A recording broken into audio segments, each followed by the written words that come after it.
Hello दोस्तों, उम्मीद करता हूँ आप सभी अच्छे होंगे। आज मैं आप सभी के लिए एक बहुत ही रोमांचक स्टोरी लेकर आया हूँ, एक डरावनी रात की। पर उससे पहले अगर आप इस चैनल पर नए हैं तो कृपया इस चैनल को लाइक और सब्सक्राइब करें ताकि नए वीडियो के नोटिफिकेशन आपको मिल जाएं। चलिए तो अब अपनी रोमांचक कहानी स्टार्ट करते हैं। ये कहानी है एक डरावनी रात की। किसी गांव में बंटी नाम का एक लड़का रहता था। वो परीक्षा देने के लिए गुजरात जा रहा था। ठंडी का दिन था, चारों तरफ से कोहरा छाया हुआ था। आमने सामने भी कोई नहीं दिख रहा था। पूरे 15 घंटे के बाद वो गुजरात पहुंच गया था। परीक्षा अगले दिन थी, इसलिए वो एक होटल में रहने के लिए सोचा। रात हो गई थी और कहीं भी उसे उसके बजट में सस्ता होटल मिल नहीं रहा था। काफ़ी ढूंढने के बाद उसे एक सस्ता होटल मिला। वो उस होटल में एक कमरा बुक करवाया और जब वो कमरे में गया तो देखा कि कमरे के चारों तरफ जाले लगे हुए थे। ऐसा लग रहा था कि यह कमरा काफ़ी सालों से बंद पड़ा था और कमरे के अंदर का माहौल एकदम डरावना और सुनसान लग रहा था। लेकिन उसने ये सब नज़रअंदाज कर दिया और होटल से खाना मंगवाया और खा पी कर सोने चल दिया। जब वो सो रहा था तो लगभग रात के 1 बजे के करीब उसे किसी के पायल की घुंघरू की आवाज़ सुनाई दी।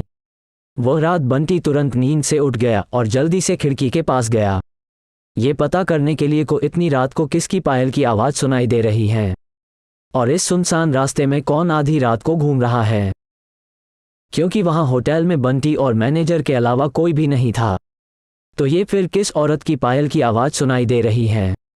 बंटी खिड़की पर काफ़ी देर तक खड़ा रहा लेकिन उसे कोई भी नहीं दिखाई दिया। फिर उसने अपने कमरे से मैनेजर को फ़ोन किया और उसे बताया कि मुझे इतनी रात को कब से किसी की पायल की आवाज़ सुनाई दे रही है। आपको भी दे रही है क्या? मैनेजर ने कहा कि सर ऐसी कोई बात नहीं है, आपको हवा से ऐसा लग रहा होगा। वैसे भी ये जंगली इलाका है, यहाँ पर तो हल्की हवा भी तूफान के जैसी लगती है। आप सो जाइए, ऐसी कोई बात नहीं है। बंटी मैनेजर की बात पर भरोसा करके फिर से सोने चला गया। कुछ देर बाद उसे दोबारा वही पायल की आवाज़ पहले से भी ज़्यादा तेज सुनाई देने लगी। इस बार उसने अपने कमरे का दरवाज़ा खोला और सीधा होटल के बाहर देखने के लिए चला गया।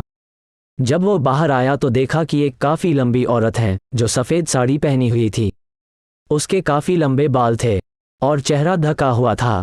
वो अपने हाथ में एक नारियल लेकर के होटल के चारों तरफ चक्कर लगा रही थी। ऐसा लग रहा था कि मानो अपने पायल की आवाज़ से किसी को बुला रही है। बंटी दौड़कर उसके पास गया कि कौन है ये औरत जो इतनी रात को यहाँ घूम रही है, लेकिन वो तुरंत ही गायब हो गई और चारों तरफ कोहरा ही कोहरा फैल गया। बंटी भी थोड़ा घबरा गया क्योंकि जिस औरत को वो सामने से देखा था अब वो नहीं दिख रही थी। बंटी अपने होटल में वापस जाना चाहा लेकिन फिर उसे दोबारा पायल की आवाज़ सुनाई देने लगी। बंटी अब उसे ढूंढते हुए जंगल की ओर जाने लगा। चलते चलते वो अपने होटल से इतनी दूर आ गया उसे पता ही नहीं चला। फिर उसने उस घने जंगल में कुछ ऐसा देखा कि उसका दिल दहल गया। उसने देखा कि उस औरत ने एक पीपल के पेड़ के नीचे 5-6 लाश रखी थी और बारी बारी से एक एक को नोच नोच कर खा रही थी। उसका मुंह खून से लथपथ था और चेहरा भी एकदम डरावना था। बंटी जब ये सब देखा तो उसके पांव तले जमीन खिसक गई। ये सब नज़ारा देखते ही उसे डर के साथ साथ रोना भी आने लगा कि वो चुड़ैल अब मुझे भी मार देगी, क्योंकि अपने पायल के आवाज़ से यहाँ तक तो मुझे लेकर आई है। लेकिन उसने हिम्मत से काम लिया और हनुमान चालीसा पढ़ते पढ़ते धीरे से वहाँ से भाग गया ताकि भूत उसे देख ना ले। लेकिन भूत तो भूत होते हैं। बंटी जैसे ही वहाँ से भागने की कोशिश किया, वो चुड़ैल अचानक उसके सामने आ गई और उसे इशारों से अपने अड्डे पर ले जाने लगी जहाँ पर उसने लाशें रखी थी। बंटी हनुमान जी जाप करके इतनी तेजी से वहाँ से भागा कि मानो जैसे उसके अंदर किसी की शक्ति आ गई हो। भागते भागते सीधा वो अपने होटल वापस आ गया। वहाँ थोड़ी देर रुका तो उसे एक आदमी दिखाई दिया। उसे देखकर ऐसा लग रहा था कि ये अच्छा आदमी है। वो बंटी के पास आकर बोला, अरे भाई क्या हुआ तुम्हें, इतना डरे हुए क्यों हो? बंटी ने सारा किस्सा उस आदमी को सुनाया तो उसने बताया कि भाई तुम बहुत किस्मत वाले हो कि आज तुम बच गए। वो भूत किसी को भी नहीं छोड़ती। और तुम इस होटल में क्या कर रहे हो? इसको तो बंद हुए काफ़ी साल हो गए। बंटी जब उस आदमी का इतना बात सुना तो उसका डर कर मारे पसीने निकले लगे।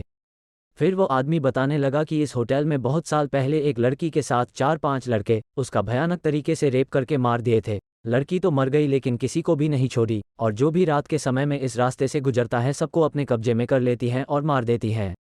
और कुछ दिन बाद इस होटल पर पुलिस का छापा पड़ा, तब से ये होटल बंद है। बंटी जब उस आदमी की पूरी बातें सुना तो वो बहुत जोर जोर से रोने लगा, ये सोचकर कि आज मैं मर जाता फिर वो आदमी बंटी को चुप कराया और बोला, चलो आज रात तुम मेरे घर रह लो, मेरा घर पास में ही है, डरो मत, अब मैं आ गया हूं ना। बंटी उस आदमी को धन्यवाद किया और उसके साथ उसके घर चला गया और अपने आप से एक वादा किया कि आज के बाद वह भूल कर भी कभी अनजान जगह पर नहीं जाऊंगा। मुझे आशा है कि आपको यह एक डरावनी रात की कहानी अच्छी लगी होगी।